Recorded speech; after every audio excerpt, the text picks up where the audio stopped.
Hey everyone, welcome back to Bachelor Happy Hour. I'm Joe. And I'm Serena. And we are here today with our guest, Dale Moss. Dale, welcome back to the podcast. What's up? I'm back in the building. Welcome back. You're back. We got a lot to talk about. Last time you were here, it was preseason. So now we're past midway. So we're going to kind of try to cover everything. Also, near the end of the podcast, we are going to have to bring up the fact that Alicia was on our podcast and mentioned that if she was there at the beginning, you guys would be a couple. So I want to ask you about that. So don't let me forget. Ask away. All right. All right. So off the jump, you are what? You come like a day later, or is it just like the afternoon later when you get to Paradise? I came a day later, so everyone was in. And I was a late arrival with right after the first group. Did you pick up on the fact that you were like a hot commodity coming in, and like when you got to the beach, the guys were nervous and all the girls were like, Dale's here? Honestly, because I knew absolutely nobody going in. I was familiar with Justin, but for me, I was just walking in there and just kind of, taking everything in as it came. I realized that a little bit more watching it back, but honestly, I was a little nervous because it was like that moment, like, whoa, you're stepping on the beach. And that's a place I didn't think I'd be back. But it was, once I got to meet everyone, I felt very, very comfortable. And I told myself going in, I'm going to be open. I'm going to have fun. It was honestly a big step for me just because that environment where there's multiple people, you're competing or, trying to find the right match in the mix of, I think there was like 20 people there, is definitely out of the norm for me. But it was a great experience. I loved loved doing it. Obviously, fast forward, I still say it was one of the best experiences of my life. So it started off well. Initially, who caught your eye at the beginning? I mean, I was just trying to talk and communicate with people and just get a feel for them. There's obviously a lot of attractive people on the beach, but for me, it's really about like how you connect. I never expected to find someone who was perfect in every sense. I just wanted to see who had depth, who had growth, and I initially started talking to Zoe. And she was just easy to talk to and chill with, vibe. Also, being in New York, a lot of similarities. And I think that was one thing that I was looking for, is how is the alignment? Because, love is the ultimate, right? You want to build something strong with somebody. But I also know that, in previous relationships, the alignment wasn't always there and it caused a lot of difficulties. So obviously I talked to Zoe, Alex, Bailey, and then Kat. We didn't really talk much on the beach. It took some time until we actually had just a moment, before or once I got the date card, to get to know Kat, which she's hilarious. So I didn't have one person who I was focused on. I was just trying to meet people and be open and have zero preconceived notions. As we see, you end up like choosing or spending most of your time with Kat. What was it about Zoe that didn't really work? Because we see, as we watch it, we see that she's really into you. You said you talked to her first. She lives in New York. Where was there a disconnect? I wouldn't even say there was ever a disconnect. With anyone, I took each interaction as its own moment, and I thought it was important to give people that moment, and just take it as it is. But ultimately, it was less about Zoe. It was more about Kat. Kat and I connected, and I definitely had my guard up early on. But one of the things that I loved about Kat so much is that she was going to be who she was going to be regardless. And I think there's a lot of times, and it came up sometimes during the season, people would talk about her past experience on Paradise, which I never watched. I still Yeah. hadn't, to this day. Uh, but I think there's this beauty in someone just being who they are. They don't have to be perfect. They can be messy at times. And I feel like for a lot of people, and I hear that all the time, is like if someone's got a big personality or they're emotional, a lot of times they get put into this box where people try to almost limit it, right? Like they're too much. But for me, if someone can express themselves and have fun and just be unapologetically themselves, that's extremely attractive to me. Do you have a type? And if so, would you say Kat is your typical type of women that you date, either physically or her personality? I wouldn't say I have a type. I've dated every race, all backgrounds. Um, Cat, I would say, is typically not my type, to be honest. Some of my previous relationships, my last three, were my age or older. They were all entrepreneurs, and they were a different mix with each person that I'd been with. So Kat was definitely unique in that sense. But ultimately, one of the through lines, whoever I've been with and whoever I've dated, we're able to laugh together. We're able to have fun, and I think we're able to move through things pretty quickly.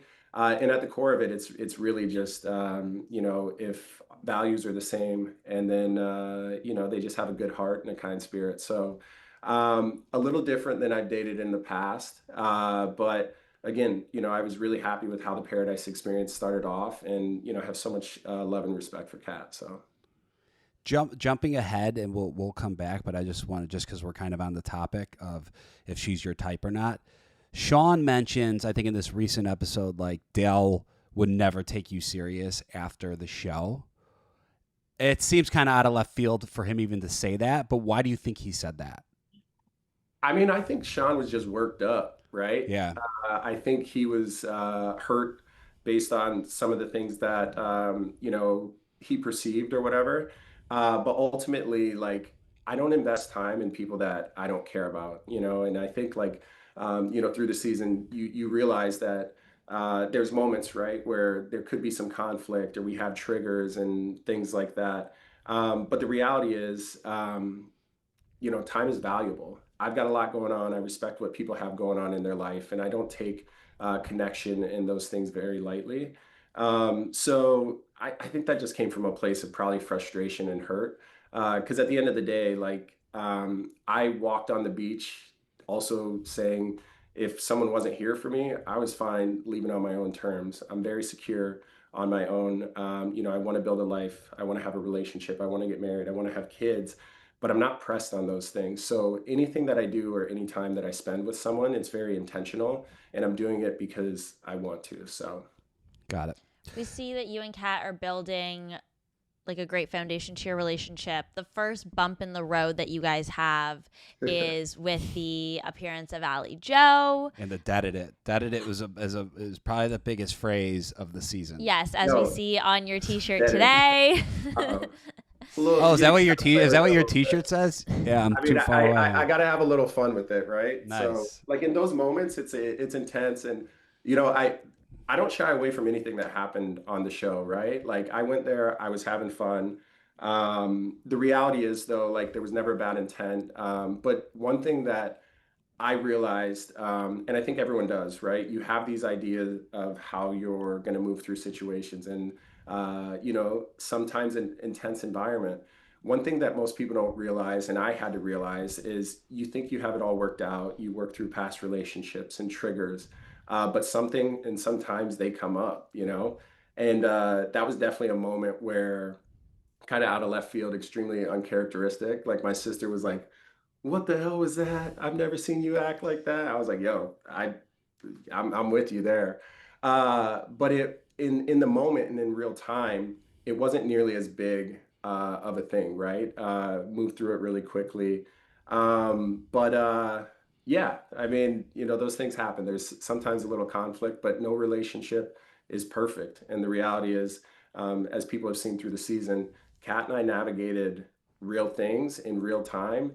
And, I think that's what makes the story like so great.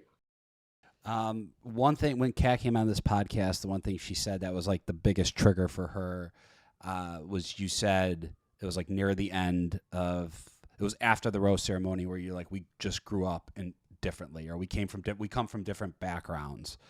Why did you say that at the time? I guess like what did you mean by that? Yeah, I mean, my take on that had nothing to do with her background or anything as far as in a negative light. It was pretty clear cut and dry, right? Like, Yeah. I think our approach to our triggers, our relationships, things are a little bit different. I grew up in a house with my mom and my four sisters. My dad wasn't in the picture that much, and they were, thick-skinned. Stuff didn't really affect them that much. But I was always told as much as possible, even though we're on a reality show, keep your relationship very tight, keep it private, because if people get into it, they'll try to tear down a good thing. Also, it was just in a simple way. I grew up in just a different space with, Yeah. so it was never anything as like a jab, and I think she took that in that way, and we talked about that not only on the show, like in that moment, but later on in the show, because that was something that she had never shared, and she was always worried about her upbringing and how that could be used against her. And for me, on the outside, people would think I had a very tough upbringing. I'd been isolated. I couldn't stay at friends' houses because of biracial marriage. I didn't know my mom's side because of biracial marriage, racial profiling, all those things, right? We were poor. But the reality is, like, I've been through uh, the mud.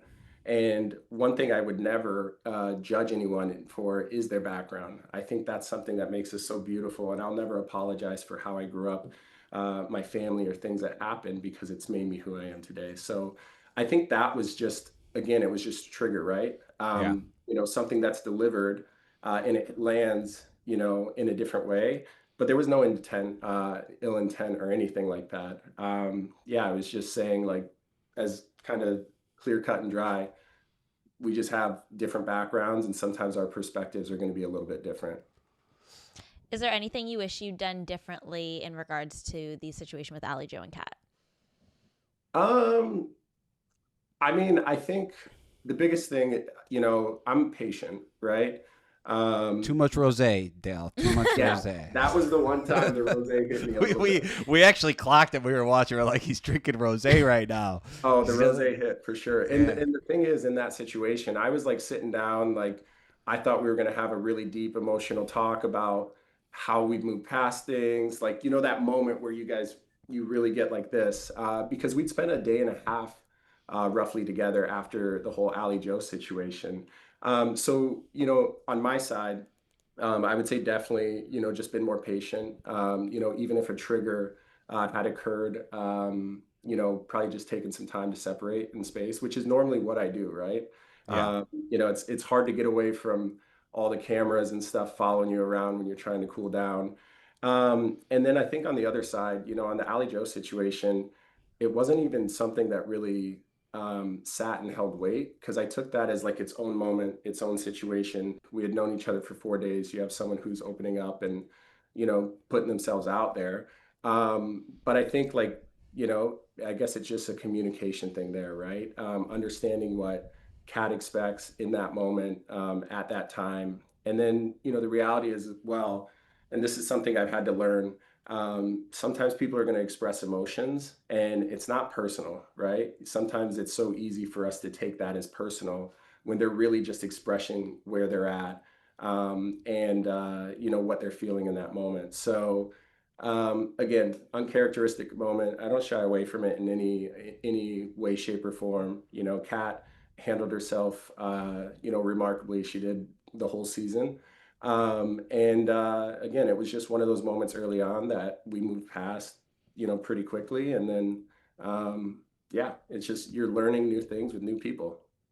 Not talking about like where you guys are at now with your relationship, but around this time, what is the deal with you and Jonathan? Are you friends? Are you just yeah? What is Like your this point in I the think I season? think yeah? it's funny because the whole Jonathan thing, like, I didn't have a bad bone. I had no like I had no qualms with anybody on the show, right? Yeah. So when you watch it back, you see all these things with Jonathan, and yeah, it was a little annoying and whatever, but it didn't really affect me. Like I was never worried about Jonathan, his actions. All I could do is like, how I showed up with Kat. I had love and respect from everyone in the house. And I think there was a time where I don't know if it like everyone starts throwing around this bro code thing. I don't know how the bro code thing got so big. But yeah, Jonathan and I thought were cool. I didn't talk too much about my personal stuff with him. Personally, I don't think a lot of people did. But again, you're navigating an environment that you're trying to find the right match. There was obviously interest early on, and from there, like all I can control is how I handle things. So Yeah. people are going to do what they're going to do. I wasn't losing sleep over it. It wasn't really a big thing, and if there was something to address, I did it the whole season. I went right up to the person and addressed it. So what you see is what you get. In your ITM, we see that you end up having the power this week to break the tie for the vote on who's going to go home. It is between Jonathan and Leia or Keith and Kathy. Yeah. And you explained that went with Jonathan and Leia because Jonathan had kind of created a little bit of turmoil between you and Kat. So it made it an easy decision. Do you want to just provide a little bit more insight into that decision and if you stand Oh, by it? I mean, my decision entirely was in regards to Keith and guidance and support for the rest of the time. Keith and Kathy, I had an amazing relationship with them. And I understand, some of the things early on with Jonathan, but that didn't really play into my decision. I think at the moment it could be like, a little funny. It's like, all right, here we go. But it was never like a payback thing or anything. You had two couples who obviously weren't in a relationship. But I knew what was important for me in the deep conversations that I had with both Kathy and Keith. Um, it was tough to navigate things at different times. And not only for myself, I cared about everyone else who was there. And I know for Kat and I, having Keith and Kathy there was going to be important. We confided in them a lot. We talked about our family. They talked us down from situations. They gave us perspectives. So the reality it was less about Jonathan. It wasn't really even about Jonathan at all. It was more about Keith and Kathy and how great they were. Are you at this point? So we see obviously mid-season the structure of the show gets switched to a love show to a competition show. Yeah. Do you have any? Is there a strategy going on? Because when you do eliminate Jonathan, my thinking is that you eliminate Jonathan because Keith most likely will eliminate himself the next week because he's like keeps saying like I want to go home, I want to go home. So why not take out Jonathan and Leia who are actually pretty strong, keep Keith who could potentially eliminate himself the next week? Like, is there strategy? It wasn't really like not really strategy. I wanted to be around people that I could trust and that I like spending time with. Kat and I, we built great relationships. People could see us as a threat, but the reality is the strongest couples were going to be there at the end. I think everyone kind of knew that. It was less strategy with us. And, you know, I just loved having Keith and Kathy around. And I don't want to say that it wasn't top of mind, but Kat and I believed the entire time that we were going to be fine, right? When it push came to shove and you had to eliminate some of your close friends and some of the really, really strong couples, we would cross that path. But there wasn't really too much strategy, honestly. Okay. Okay. We see Sean doing all the politician, but even going back a little prior, Alicia comes in. She seems to be really into you. Yep. You seem to be into her a little bit. She ends up taking Sean. Sean on the date. If she would have asked you, would you have went? I mean, I had a conversation with Alicia, very clearly. She talked with Kat, and she spoke with me, and we kind of hit it off in just a natural way, just relatability. We had crossover and things that we were involved in, and from that night to the next morning, you sit and you analyze, like really, um, you know you're trying to find the perfect match. And I was very open with her. I told her how I saw her. I said, you know, if you want to take me on a date, I'm open to understanding and getting to know more about you.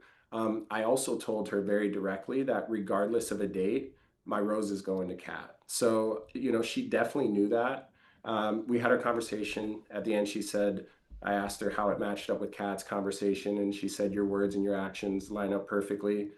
So she knew where I stood. It was very, very clear. And I think the battle that everyone goes through, right? It's like you built something with someone, and it's been great, and then you have someone else come in, and it's like, whoa, these boxes check in an area that I didn't expect. But ultimately, at the end of the day, it was always Kat. And I think you go through these things, and the Alley Joes and some of the early stages with the kissing booth and stuff. Everything brought me back closer to Kat each and every time. And also, that same day, I realized very, very clearly it's not about who's coming in. It's about getting tighter and getting more clear and having more depth and openness with Kat, which in one of the episodes I said very clearly, I just need more. And I think that's with the comfortability when we talk about triggers, about background. I want to know the good, I want to know the bad, like I want to get into the mud, because if you're going to build a life with someone, like you gotta be willing to open up. But do you think like you did yourself somewhat of a disservice by telling Alicia you would give Kat the rose? Because if she did take you on the date and you guys do really hit it off, maybe that's actually your person. Did you think about that at all? I thought about it, but I knew, I really knew, like, in our conversation, even how I was feeling the next day, after Birds of Paradise. You're riding a high, there's emotions and all this, and you get a little intrigued. But the reality was, when waking up that morning, I told her, I'd be open. You seemed like a great person, to learn more about you. I didn't do myself a disservice, because I thought it was important for her to know exactly where I was at. And ultimately, we could have went on the date. I didn't want her to waste it on me, because regardless of how that date went, my rose was going to go to Kat. And Yeah. I think it's just one of those moments where you understand, like, there's good people out there, there's a lot of connectivity and things, but I also understood what Kat and I have been through, and we worked through real problems and some conflict and some high moments and everything, and I wasn't willing to throw that away just because someone new came in. Yeah, and that is really aligned with what she kind of said about your guys' interactions when she came on our podcast a few weeks ago. Another thing that she mentioned when she came on our podcast was that if she had been down there from day one, she thinks that because you guys shared so many things naturally in common, that there's a chance that you and her would have ended up coupling up rather than you and Kat. What do you think about that comment? Yeah, I mean, we definitely had a lot of common ground. I have nothing bad to say about Alicia. I have nothing bad to say about anyone on the show. But the reality is, which also plays back into that last moment, if Kat was on that beach, it was going to be Kat and I. Before Alicia came in, I said in the morning, I was like, "There's no one else here. I'm interested in." Obviously, Alicia came in that night, and I told myself from the beginning, because I've also understand that, like, you know which was a challenge for me. um you gotta have your boundaries up. You gotta be stern, but you gotta be open and, like, see people as they are, or give them a chance, because you'll never know what you're going to miss out on. And that played a role into the conversations that we had, and I always spoke to people as I saw them. Right, there were a lot of great people there, but at the end of the day, the reality is, if Kat was on that beach, it was going to be me and Kat regardless. What is your take on the whole bro code Jeremy Bailey situation? Mainly, not even like Jeremy's actions, just when Brian Brian tells Bailey, then everyone seems to get upset with Brian. Yeah, where do you stand on all that? Yeah, I mean, and I'll be very clear. Brian did nothing wrong by telling Bailey. I think there was a lot of heat on social media. People, were talking, like, oh, you talk about integrity and this and that. That had nothing to do with Brian speaking to Bailey. that had something to do that happened the week before. And also the reality is like Jeremy was my roommate, you know. Yeah. I talked to Jeremy and been like, bro, you gotta have this conversation. And you know, that's something that he said he was going to have at the right time. And no one knew what Brian knew, you know, so the secret rendezvous and everything like that. Um, like people didn't even really know what information was out there, right? I think a lot of people knew about the call, but Brian did nothing wrong in the act of like telling Bailey. And on my stance, it was just from conversations that happened before. And I think the intent around it rather than the action, if that makes sense. Yeah. That makes sense. Because I feel like that was strategy, like to get Bailey to go home, to get them voted out. And I have a very clear reason for that. Well, who's playing? Like, is it obvious who's playing a game and then who's not there for the game? And like, is there something wrong? Is there something wrong with playing? Like, no, I guess it's like a competition, right? Yeah, And then, yeah. So you know, it's a competition, and people are going to handle things, you know, the best way that they can. But also in a competition or in these challenges, you have to have allies. And allies, like if you have those are built on trust. So if someone doesn't trust you, and this is something that I said, if people don't trust you, then you're out. That's not yeah, even an attack and saying that you're doing anything wrong. It's just the environment that you're in, right? And you know that was an interesting situation, and even just hearing the response from everyone on social media, because as cast members, we see absolutely everything, right? The audience sees what they see on camera, and ultimately, at the end of the day, everyone knows, like, and Jeremy knows this, you know, it was on him to communicate that. He should have got it, like spoken about it much earlier. And I think where a lot of the stuff went was, again, it wasn't the action. Brian did nothing wrong. Bailey deserved to know. And he only knew that information. Nobody else knew. But I think where other people were probably a little bit confused was the intent. And then, you know, even watching it back, like, you know, that level of compassion and patience, you know, they didn't see that with Parisa. So it just was, you know, interesting that it happened in that moment with Bailey. Right. Before we let you go, we have to ask you about some of the comments that were made by Alicia when she went on the Viall Files podcast recently. What did you think of some of the information that she shared regarding Kat? I mean, so I'll be super clear. I don't really dive into all the stuff going down. I just think it's interesting because when you go on Paradise, and you go on to find something. Some people go on to get away from something. I know people who have been on The Bachelor and Bachelorette, who wanted to get away from unhealthy relationships. But you know, the stuff with that Alicia talked about, to me, it doesn't really carry that much weight. You know, I know, and I'm speaking from my perspective, how I act, how I feel, and the emotions and things that I've received. You know, you can't have the level of connection and depth and what has developed through this season if you're not present and you're not all in on that person, right? So personally, like, you know, some of the things don't really line up. But at the end of the day, too, like, I'm grown. I have conversations. It didn't, you know, make me think twice about anything. And I don't know. I think it's just like, it's not that big of a deal. It's not that deep. yeah.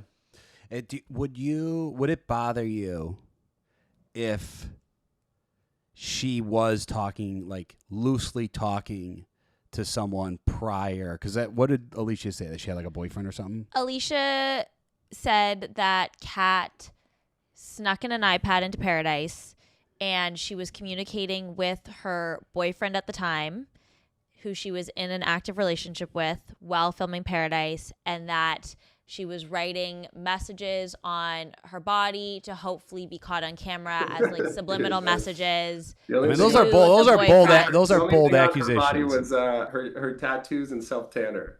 Her tattoos and self-tanner. So Self-tanner.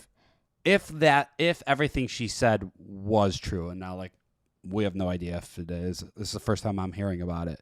Would that be like a deal breaker for you, or would you be like, hey, like she maybe she was talking to someone prior to the show, but then we actually like fell in love? Yo, I think like you go on Paradise, you don't know if you're going to stay for a day, a week, the entire time. I didn't know anything about anything before I walked in, right? So whatever I built, I was just focused on the present. And the reality is like if you build it, like yeah, you build something strong, none of the other stuff matters. So for me, it's kind of like my approach even with conflict, or if I felt like people were doing stuff behind my back on the show, like dude, I like stuff doesn't affect me, right? Yeah. I think if you're interested in someone and you're trying to build a relationship, you have conversations, you communicate. I understand what was built in the moments, and then you just take it from there. So, and maybe that's just a level of security I have. Like, all I can do is love and treat someone with the most respect possible. And if they want to be with me, they want to be with me. If not, I can't control that. But I never even thought about people's stuff before Paradise because I just didn't think it was that relevant. Yeah, and she didn't know you before Paradise. I think that's a healthy outlook. Do you want to confirm or deny any of Alicia's claims? I mean, I can't confirm or deny. Come on, Dale. Confirm or deny. Hey, Confirm look, or deny. just asking. Nah, No pressure. honestly, like it's not something I can confirm or deny because yeah, I don't know. I just don't think it's that deep. Maybe that's just me like again being secure with it. I don't really care. All I care about is what I built, what we built, and from there like nothing else matters. Because if it was that deep, we wouldn't have even gotten to that point, right? She deaded it. She deaded it before No, the season I started. deaded it, yeah. And that's gonna be a thing. I'll own that. I've been saying that for like 10 years. And in locker rooms, that's where I heard it. So many of my New York friends. And it's not that hard to put together, right? Like I ended it, it ceases to exist. It's dead. It's done. I was following along with the deaded it. I No thought problem. it was like a credit debit situation. That's where I was going with it. Dude, Kat always thought everyone was speaking in like code, and I'm like, Kat, you must have bad hearing because like some of these things are pretty clear. Pretty clear But cut. no, it was a fun moment. Again, a little rosé flowing, but again, and I'll say this. I'll never apologize. Like I'll never, try to shy away from something that happened. All you can do is learn from it, grow from it. But at the end of the day, like people hang on to certain things. But if you actually watch the season, there's so much growth. There's so much humor. There's a lot of really great moments. And I think that people watch this show and they fail to realize that like people are in intense situations, right? They're trying to find their person. And there's a lot of people who are putting on a show, right? But I told myself, I'm going to be imperfect. I'm going to have some fun. If I make mistakes, that's great. That's a beauty because that's real. That's being a human being. And I think what people have seen is an honest look at like what most people have dealt with in relationships. Someone could say, oh, you have a red flag. Newsflash. Everyone on the cast has a few red flags. Everyone watching the show has had red flags, but there's a lot more green. And it's just like it was really fun to see and experience like a real growth arc within a relationship that was honest about triggers and tough moments and the whole 9 yards. And ultimately, it's not just how you start; it's how you finish, right? Yeah. I think that's a good place to end this episode, Dale. Thank you so much for taking the time and hanging out with us. Always a pleasure. We're excited to see how your journey unfolds. Yeah. Get the popcorn. And to our listeners, thank you guys for tuning in to Bachelor Happy Hour. Make sure you download and subscribe to the podcast. We will have new and exclusive interviews every single week. Thanks for listening. Bye.